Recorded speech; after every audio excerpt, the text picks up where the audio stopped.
permeate all our policy decisions, because that will lead to cohesion in the EU. La parola all'onorevole François Alfonsi per un minuto. Merci, Monsieur le Président. Je voudrais dire primo notre attachement à la politique de développement régional. La région est pour nous l'échelon pertinent pour la structuration des politiques économiques européennes.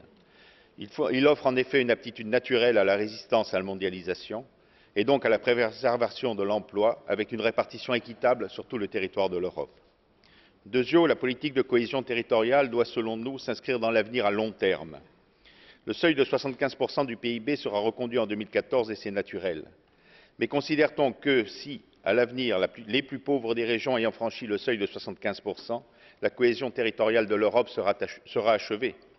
L'écart entre 75% pour les plus pauvres, 150%, voire davantage pour les plus riches, du simple au double, peut-il être considéré comme l'achèvement des objectifs de l'Europe en matière de cohésion territoriale? Il faut donc fixer un horizon à long terme de la politique de cohésion européenne. Le seuil de 90% me semble l'objectif que l'on peut se fixer dès aujourd'hui, tout en maintenant une priorité très claire pour ceux qui sont encore sous les 75%. Les priorités de cette politique, enfin.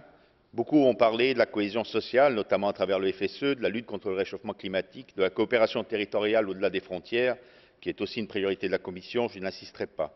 Je veux insister sur la valorisation de la diversité de l'Europe. Elle s'exprime avant tout à l'échelle des régions et de leur patrimoine culturel, et c'est une richesse que la politique de développement régional doit prendre en compte et mettre en avant. Merci. Grazie, collega.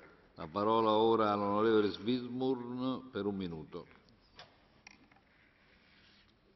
Thank you, Mr. President. The Special